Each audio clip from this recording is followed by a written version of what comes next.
Also, I thought the choice of a radiological weapon attack, a dirty bomb, was a very specific choice because this one is one that has invisible damage. I was reading about this, and I'm sure I'm now on some kind of government watch list because I was Googling a lot of information about dirty bombs. I did that before I put on, incognito or used a VPN or something like that. So maybe not my smartest move. Big theory time. Big theory time. Big theory time. Okay, so hello and welcome to Road Goes Ever On. Today, Sterling and I are talking about the season finale of Silo Season 2, Into the Fire, so spoilers are ahead. And if you are enjoying all of the content that we are putting out, or if you like this video, a thumbs up would be appreciated. And so you don't miss any of our content, hit that subscribe button, turn on that bell for notifications. And with that, Sterling, holy cow, what do you think about this ending? Oh, it was quite the surprise. I mean, already the first ending that I thought was kind of the ending was already, wow, that's a cliffhanger. It didn't feel like it gave us much, but it was like quite the cliffhanger to end on. And then all of a sudden there's this other scene and we're finally getting real information on what's going on before. And there's a lot of little, at first it could seem like maybe there's not much there, but I did feel like there were a lot of really cryptic hints that could be telling us what's going on. I thought that the scene was so well done by the two people, just having a casual conversation, but giving the audience these little hints of what's happening, what happened beforehand, and then finishing on that Pez. First off, we've been in the silo since episode 1. Yes. Seeing a street and a car, that blew me away. I was like, what are we seeing right now? What is happening? Because we just haven't seen that in this show. That was legitimately kind of shocking and it didn't quite pull me out, but it was like, whoa, what's going on? It felt so different from what we'd seen before. Yeah. And, back to those cryptic hints that we're getting, it seems like we're farther in the future because we have a little farther in the future from where we are now. Okay. Because they don't use the term date anymore. How words kind of fall out of fashion and date, you only say date if you're 95. Mm-hmm. So I feel like that shows that we're farther in the future. There was a bit of a scan from the radioactive thing. Yep. We learned there was a bomb that potentially... Or was there? Well, yeah, exactly. But regardless if there was or not, it was an excuse to either attack Iran or... Mm-hmm. Yeah, so a lot of info there.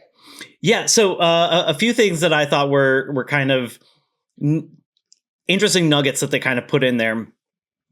So first of all, I think they started to seed some of the doubt about this attack right from the beginning when the senator asked the guy at the door, has this ever gone off or something like that? Has it ever gone red? Yes, you ever get a red? And the guy says, not really. And this attack happened here in DC. So weird he wouldn't have, had anybody with this situation. She asked, where were you when it happened? He wasn't there. And he doesn't know anybody that it affected. I know he's not from DC. He's from, Georgia. But being a senator in DC, you rub elbows with a lot of people. And you need to make contacts and friends with a lot of people in order to get done what you want done. So he should know a lot of people in DC. And once again, still doesn't know anybody that this has affected. So there are these little alarms, and then she makes it the most explicit when she says if there are plans to strike back against Iran, whether or not there really was a radiological weapon attack. So she outright calls into question whether or not this kind of happened. So I really like all of these hints about, was this manufactured for another purpose, or did this happen? And it seems like regardless of whether it happened or not, it seems like there will be some type of fallout from using these radioactive bombs that is potentially what drove. Like, I think one thing that was clear is that we can have an idea of why the silo program was built. Like, there is this tension between countries, the threat of nuclear war or a radioactive attack. So building these silos to protect from this fallout seems like potentially what was the impetus for the silo program. Also, going back to what you said about this potentially being farther in the future than right now, there was another little hint there that, and the wording was really weird. One of them said, because you can't run anyone these days unless they've served. It sounds like military service could be compulsory for certain jobs, which is very different from the culture that we're in, where, Correct. You do not have to ever be in the military. That's always your choice. Yeah, I definitely picked that up too. It made it seem like that, like, no politician will ever get elected unless they serve some time, which is very different from now. So, Yes. Which also means, like, if there is an escalated threat between powers in the world, like right now, there's not, like, if you've served in the military now, it's still very well respected, but it's not like in World War II where you're fighting to, save something. It's like kind of like Afghanistan, which was, important, but like also not, it was just a 20-year long war with lots of loss on both sides, where in this day and age, in this show, it does seem like serving is important because there are these escalated threats. Also, I thought the choice of a radiological weapon attack, a dirty bomb, was a very specific choice, because of all of the, hypothetically, like, of all the potentially fake attacks that are perpetrated, this one is one that has invisible damage. I was reading about this, and I'm sure I'm now on some kind of government watch list because I was Googling a lot of information about dirty bombs. I did that before I put on, incognito, or like, used a VPN or something like that. So maybe not my smartest move, but I thought it was interesting that, first of all, the radiation in one of these weapons isn't actually that bad for the most part. Like, most of the damage is going to come from the actual explosion itself, because, as long as what it does is it disrupts more than it damages. That radiation, now governments have to spend a lot of time and money in order to, deal with, like, water and dust and things like that. And so you can get people out of those areas so that they aren't affected. And as long as they're not exposed too much, the radiation honestly won't be that bad for them. But you now have to spend a lot of time in order to, like, take care of this affected area in order to make it so that you can get people back into it. And to me, and this may sound like a conspiracy theory, but to me, this sounds like a brilliant way to be able to, like, if there's a district you want to clear out because it has people that are like troublemakers to, your side, having this, like, invisible enemy of radiation of like, oh, you're your area was affected. So you guys have to go somewhere else. It seems like a interesting way to start being able to control people. Once these, I might be tinfoil hatting it at this point, but well, no, and I think that okay, so I definitely agree that this is a way to control people, and I think that we see a lot of that in the silo itself. Like that is what they want to do, control these people to keep them underground. And big theory time. Okay, so we got a lot this episode about the safeguard protocol, what that means, and to me, it seems like there is someone controlling this safeguard, not just an AI, because when Juliette comes back and she's talking to Bernard, she says, I don't know who wants to do this or why they would want to do this. And Bernard says, I know the who. And I think that's Silo 51, and they're, in these control. But I believe that the outside air is not toxic anymore. We definitely hear from Solo, Jimmy. He says they didn't get poisoned right away.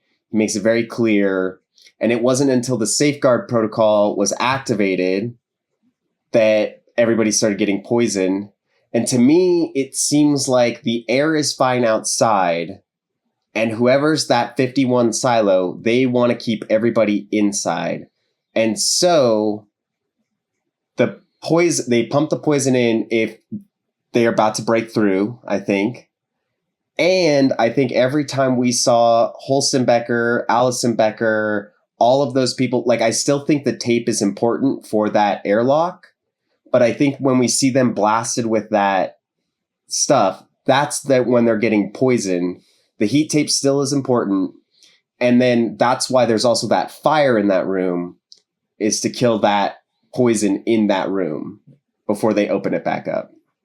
I think you're very right about that. And I wonder whether or not that poison can be released, since it's a long pipe, in either direction. It can be released outside in order to deal with a rebellion that wasn't successfully stopped and kill the people that go outside. Or potentially, if there was a dangerous silo, maybe they can release that into the silo so that they can stop, a group that's working against 51 or whoever the enemy is or the problem is. Like, I think potentially it could go either way. Well, and he definitely, Solo talks about that his mom was working on 14. That's where the pipe comes from. We saw a little bit of the pictures. But also part of me thinks that might be a bit of a red herring. And the pipe itself is the silo pipe. Like the actual middle part of the silo. Like that's the pipe. And we see all the vents on those pipes. And to me, if you're trying to poison a whole group of people, you could just put that poison through the whole pipe. Because he does say it's a large pipe that comes from outside.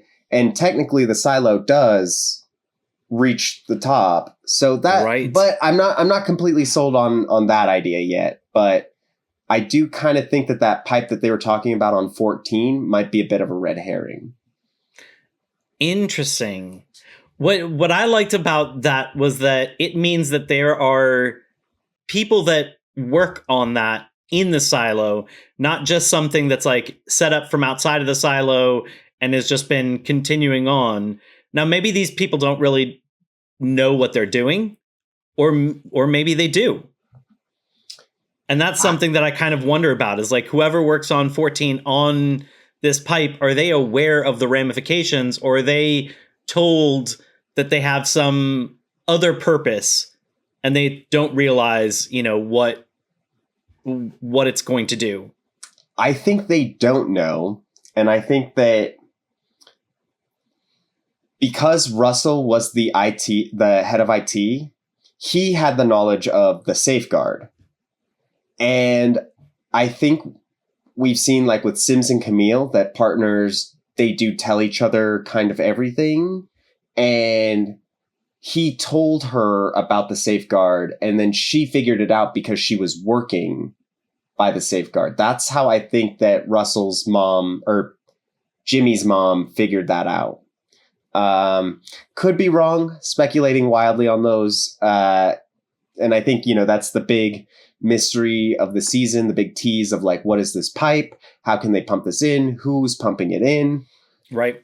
We also get the great cliffhanger of, do Bernard and Juliette live? We saw the fire. I loved it. So for me, it was a great callback to the title of the episode, Into the Fire, which also for me had a double meaning, because for me it's like the first cliffhanger of they go into the fire and do they make it from that? But then it also reminds me of out of the frying pan and into the fire, which, that phrase means the idea of like, you've gone from one trouble to an even bigger problem. And so I wonder if this is a hint that if we thought things were bad now, things are actually about to be worse next season. Yeah, I think and especially seeing the AI talking to Sims and Camille, I think that it's going to get a lot worse. I do think that Juliette and Bernard live, and I think I know how they explain it. Okay. Because Juliette was wearing a fire suit, not a regular suit. She specifically went to go get a fire suit. So I think that Juliette will at least be protected because of the fire suit. And the way that she jumps, Bernard falls first, and it looks like she jumps on top of Bernard. So I'm thinking that they're both going to be saved because of the fire suit. Oh, that's good. That's a good explanation, because I was kind of wondering how are they going to get out of this, but that makes sense. But I could also see Bernard still dying, because he seems very jaded about, like, he feels like he lost. Like, he was head of IT and he was keeping all the things running correctly and smoothly. Then all this stuff happened and he's just like, I give up. Like, he looks defeated this episode. Yeah, I could definitely see him still dying, because even if she protects him from the actual fire and so he doesn't go up in flames, I doubt that his suit necessarily has any kind of heat protection, versus fire suits also give a certain kind of buffer to that heat. So he could be cooked from the inside.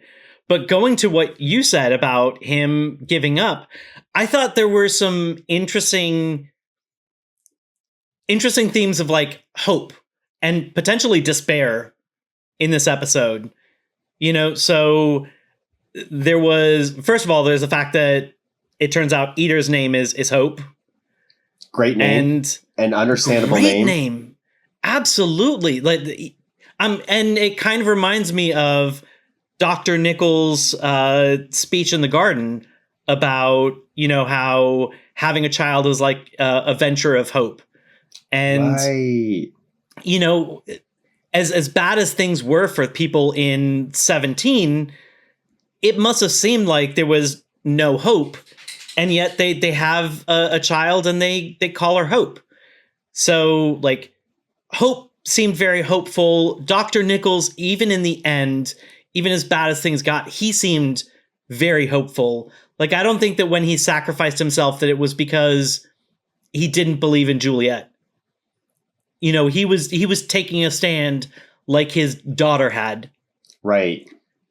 And he, like, the message that he gave the deputy was so detailed. Hank, to me, it was so detailed that he believed that she was alive and she was going to come back.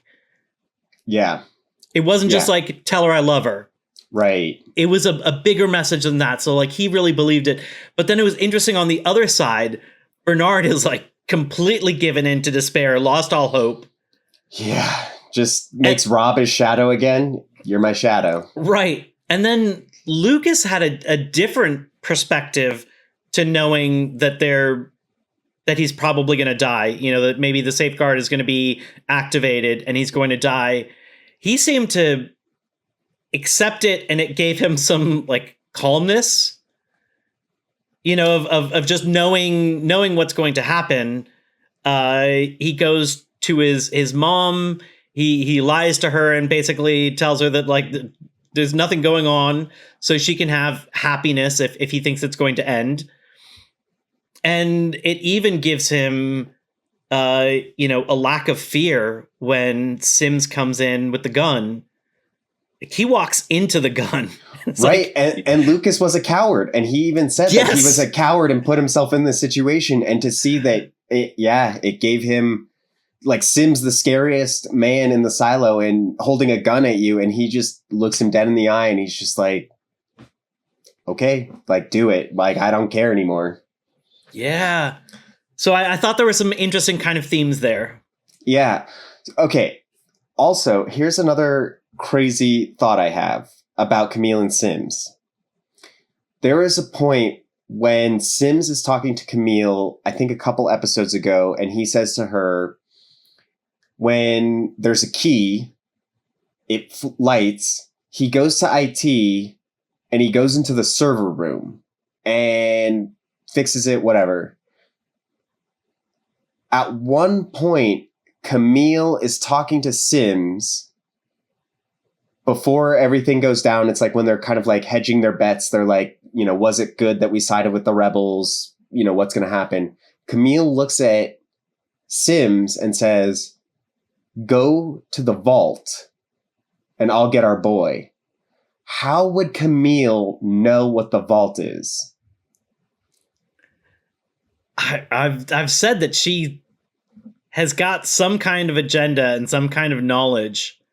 She definitely does, because also that AI is like, he calls him Judge Sims, which should tell Sims like, this AI knows my newest role that I've only been in for like maybe less than a week. Tells us to go out and Camille can stay. Like, what does that mean? Yeah, I was really blown away by that part, and I thought potentially calling him Judge Sims was similar to sending him and his son out, of like telling him, not just acknowledging that I know what your place is, but also reminding you what your place is. Right, you're the judge. Title. Yeah, you get out of here. This isn't for you. Camille, however, also, she was wearing a very interesting outfit. Her outfit didn't remind me of most of the stuff that we really see in the silo. It had some interesting ornamental embroidery. It looked, I don't want to quite say regal, but like it had some significant, like I could see something like that in in a kingdom, with it seemed like something that somebody of a status or position would wear. It's almost like, did she know that this was her time to come into whatever this role was? Interesting. I do think this show does play with outfits a little bit. I know it's kind of odd, because this show doesn't have like a lot of, deep secret meanings. But I don't know if you remember last season, I pointed out that, when Juliette is the sheriff, she always has her top button undone. And Paul Billings always has his button done to the top. Like, complete, like he's the rule follower. He looks the part. And you see through this season that Paul Billings' button comes undone. And by the end of this rebellion, he's got 2 buttons undone. And I think it's a clever nod to show like where they are at in the accepting of the rules of the silo. And there was actually another great scene in this episode that I think played with this idea. And it is when Bernard and Walker are talking. So after Bernard thinks he has won, we see him step into Bernard's office. he undoes the top button. He takes off his Rolls coat. up. Well, first, Yeah. So before he unbuttons those sleeves, he takes off his coat, undoes his button. He's about to have a drink. It's showing that he is relaxed. He feels like he's finally won in a position of power.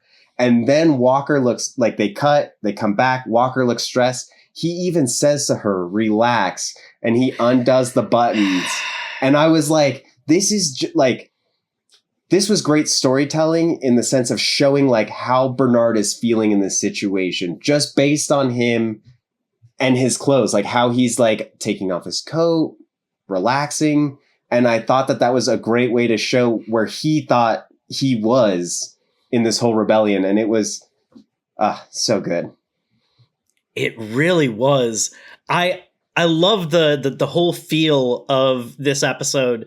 Like, I like the way that it started with Dr. Nichols's watch, and you hear Juliette's watch, which, you know, Dr. Nichols is wearing, and you hear the ticking sound. And to me, that it's like a time bomb. And this episode feels like a time bomb, you know, of, is the rebellion going to go off before Juliette can come in? Which also echoes the entire season, has felt very clearly like it's been leading to this one point. Sometimes you don't know what's going to happen next, and that's very interesting. In this one, we kind of knew what was going to happen. I mean, there were plenty of surprises along the way, but like, we knew the overall arc that we were trying to avoid, and there was nothing that anybody could do to avoid this awful thing. And so it feels like that. And then they have these like great scenes with the rebellion, which amp up the tension so much. You know, that brutal death when they break down the barricade. Oh God, yes. And then when they first raid the down deep, there's a bunch of shaky cam. Like, they really did a lot of things to amp up the tension and really build things. And even when, you know, you and I believe that that Walker and Knox both knew what was going on, as it went on a little bit further and they like get captured, and then, you know, all these moments, I was starting to like, my believability in that was starting to stretch thin. And I was like, oh, was I wrong? Same thing. Like that, the payoff for this episode with Walker, like I even said I was frustrated with Walker's portrayal of this. Like, it really upset me because I was like, doesn't seem like Walker. And you know, she even talks about like, yeah, it was my fault. Like, I did put my needs above my family and mechanical, and she's going to rectify it, yada, yada, yada. But every part of it, you know, we see they have a plan. They bring Billings and Hank into Walker's shop to talk about this plan. And I'm like, same as you, thinking there's no way they're acting on this. Like, maybe they don't know Walker. And like, even when the big reveal to that, like the guard Amundsen is talking about, like, oh no, Walker is part of us. He, you know, Bernard has time for you. And seeing like the look on Knox's face, on Carla's face, and the upset of like, how could you betray us, Walker? Like, I was like, oh my God, they didn't know. And just to see that switch around and how Walker was able to, even though she was technically down against Bernard, she still had a way to be like, fuck you. Yeah. Yeah. That was really, really great. I enjoyed this entire episode the entire time, the first time, and I enjoyed almost all of it through the second time. There was one minor detail the second time that didn't make sense to me, having seen it before, which is when Walker is talking to Bernard and she dumps the sheriff's badges to show her like checkmate of, you know, not only all this other stuff, but we have all of these people on our side. That to me would have been so dumb to actually do. Because if when they were all rounded up, if somebody had just checked that bag, they'd be like, "Oh, is she in with all of the deputies? How'd Let's she get all round these them. Let's badges?" not." Yeah, exactly. So that seemed like that was basically a victory lap of let me show you my checkmate and be holding that information. So I didn't like it the second time, but like everything else about this episode, great. Hit. Love the season. Really hit. So even like this episode was great. Everything that they showed us, there was that scene where Dr. Nichols drops the timer, and we don't know the plan yet. We don't know the time that's the timer. But as he drops it and it zooms in on the timer, it makes the ticking sound. And it's for a show that usually doesn't have a lot of like payoff for rewatching it. That was such like a solid moment, because I remember seeing it the first time and I was like, that seems important that they shouldn't have dropped that. And it's going to come back to play, but had no idea it was a timer for a bomb, which was just crazy. Just great payoff. There was a lot of great moments in this show. I think they did a great job showing Patrick Kennedy as what happens when somebody does get a relic, right? Why relics are such a threat. Like, see how he can just be so radicalized by seeing this green area and able to ignite this whole group of people to want to like storm the door and break out. And it's crazy because, that's what I kind of thought that Knox and Shirley were doing. And so I was worried about them doing their rebellion. And it turned out, no, like I should have trusted Knox and Shirley. They're very smart. Like they're not going to do more than they have to. They were just looking for truth. And so they took over IT, and for them, it was going to end there. They were then going to get the truth. And so when there was like a second rebellion that came from the first one, that was like, oh no. And led by Patrick Kennedy, like at this point, it's a mob. Right. What happened before that was, even though it was very hectic, it was well planned, it was orchestrated, it was organized. And then what arose from that is like, can you even stop that?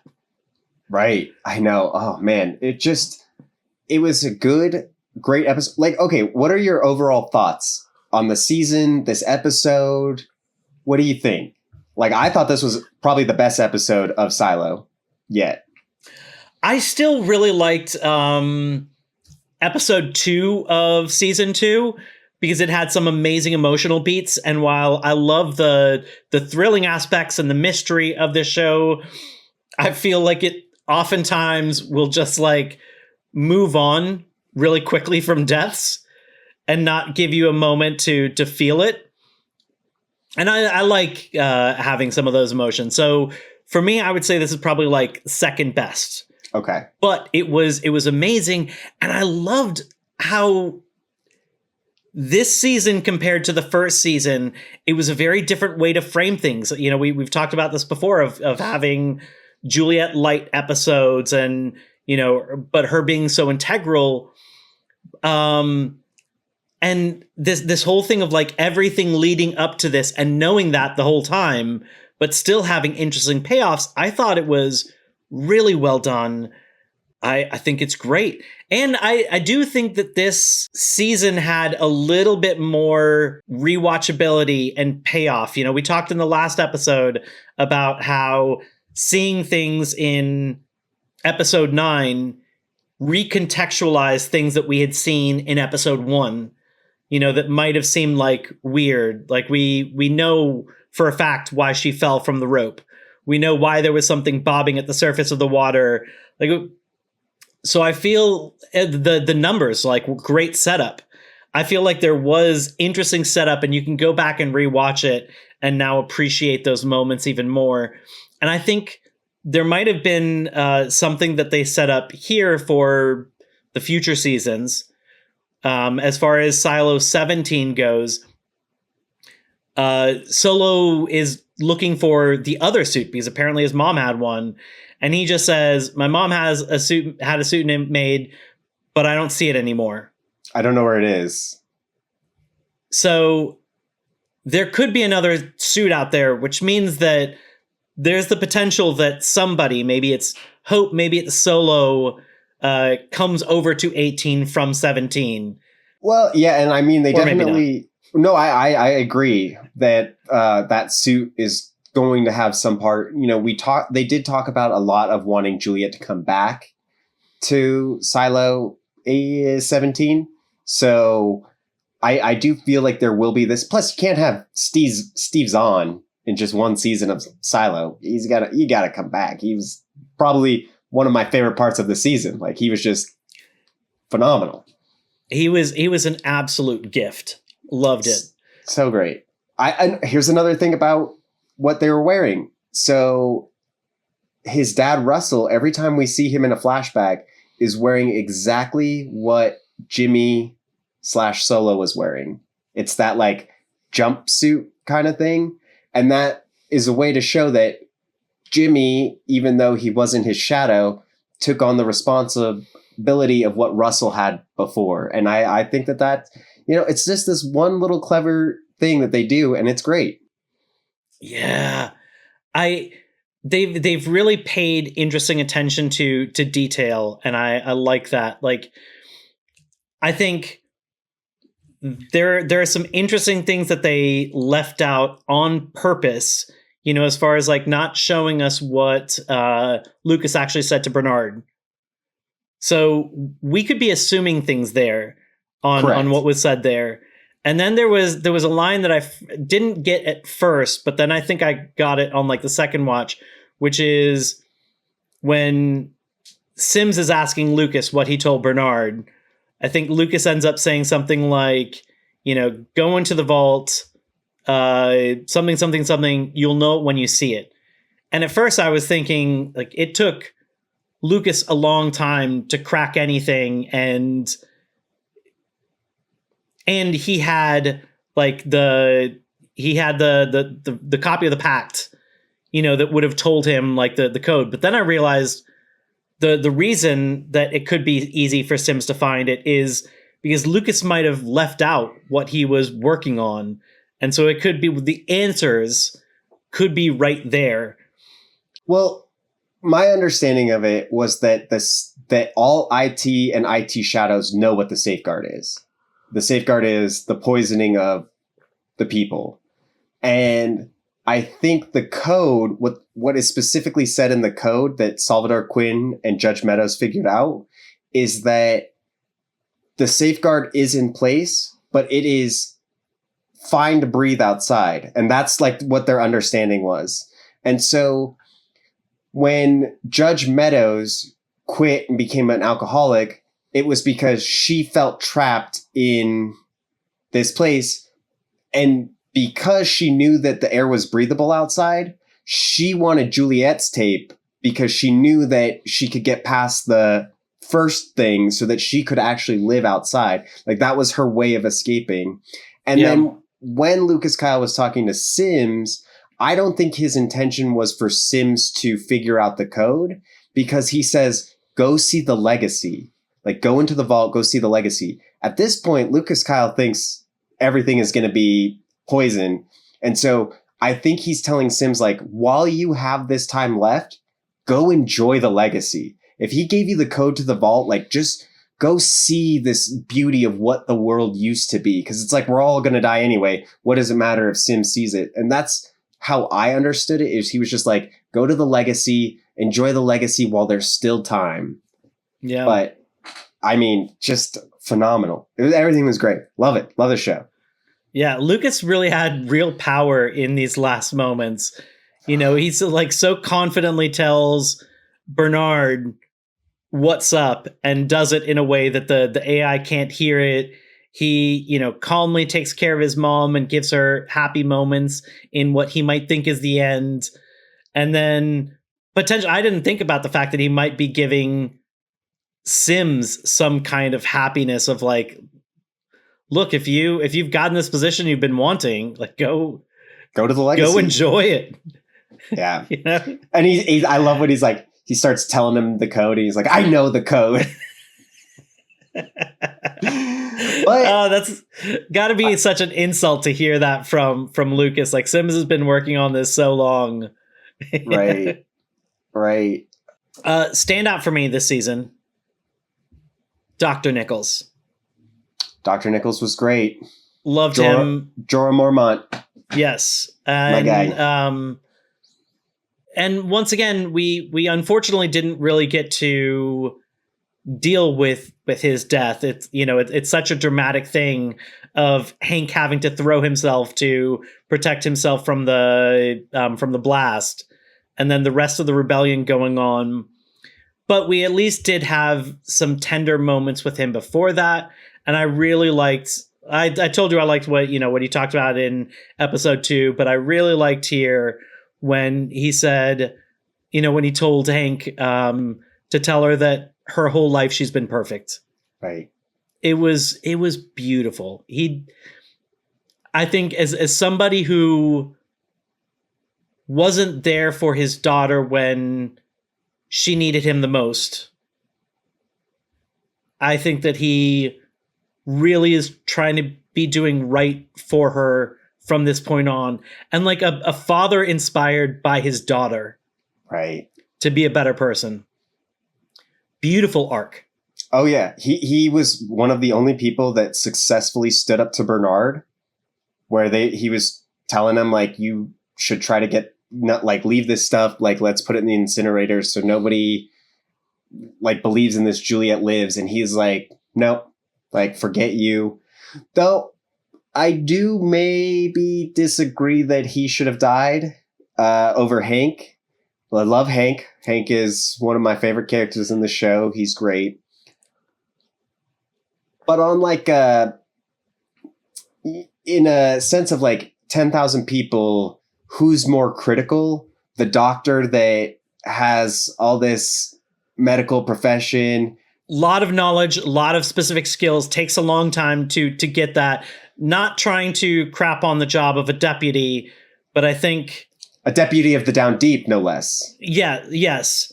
But I do think that it is a less technically difficult job and would be an easier position to... Obviously, there's a big difference between like a great deputy and not a great deputy.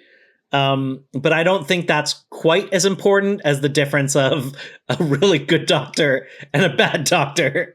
Well, and they say something at one point, Billings' wife, and this could all be made up, but it seems like there might be only 2 doctors that know how to perform a C-section in the whole silo. And that could be a real thing that she pulled from, or that could be, just something that she made up. But it does seem like that his knowledge and could be a little bit more useful to have in the silo, especially after a rebellion. People are going to be hurt. I think that overall he probably should have lived, but I understand his sacrifice, and it was even more powerful from the first season and his love for Juliette. So, I'm happy with it. It gave his character a good arc. I liked Solo's arc, of being uncomfortable with touch after having been alone for this long, and then finally seeing that hug happen. That was a well shot moment, and even when he initiated the hug, there still was some distance, and then it like moved to a closer embrace. Mm-hmm. There was a lot of really good kind of arcs in here. Well, Juliette has a great arc. She's very like great at fixing mechanical things, right? And we did get the tease at the Comic-Con panel that she would be working on more like relationships, which she's not really good at. She's not good at fixing inner dynamics between people, but had to really like hone that skill working with Solo, that we see it translate later when she sticks up for Hope against Audrey, and to be like, look, we're in this together. Like, don't be mad at each other. Be mad at I loved that speech. It was so good. Just her passion about being so frustrated with the people that built these silos. And like, that was, man, she had a great arc. Everybody had great arcs. I'm very happy with all of the writing for these people. It was great. Loved it. I'm excited to see what comes next. Same. One little thing. I did kind of feel for Bernard when he wanted to go outside. And he says, I just want to be free for once. And just imagine having the weight of the silo and how you have to operate the order, the pack, the legacy, and just how you have to be. Like, you have to always be on. And I feel like that really hit hard when he was just like, I just want to be free. I mean, that's the really crappy thing is he's made some very tough decisions. He kills probably the person that he cared the most about, Judge Meadows. Yeah. I think he, like, her opinion, their conversations had so much meaning.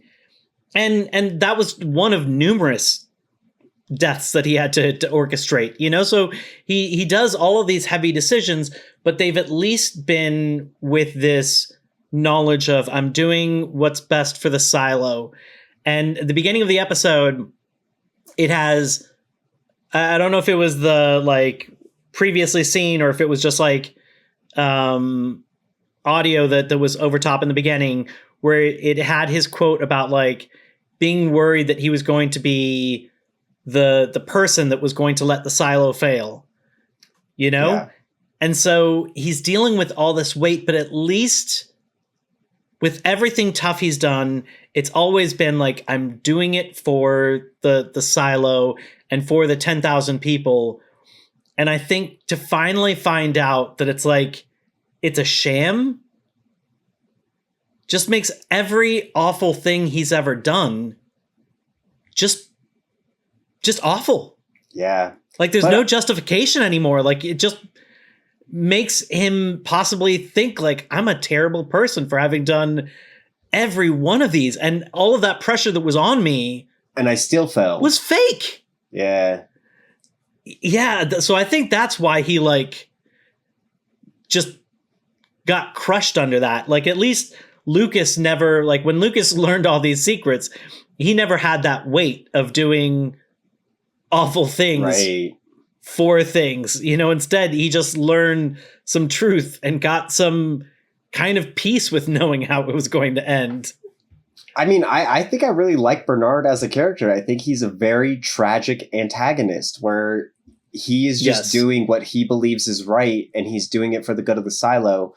And, you know, he might have to do some questionable things, but at the end of the day, the silo will be saved. And then he fails. And oh my gosh, and Tim Robbins, great job. I love when he's laughing at Walker about, like, oh, that was dramatic. Just such a great performance. I absolutely adored it. Yeah, they've got a great cast on this show.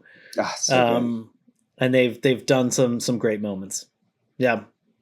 But with that, I think our journey has come to an end. Thank you folks so much for joining with us. Come back next week as we will do Severance Season 2, Episode 2. Until then, I'm Mark. This is Sterling. Thanks.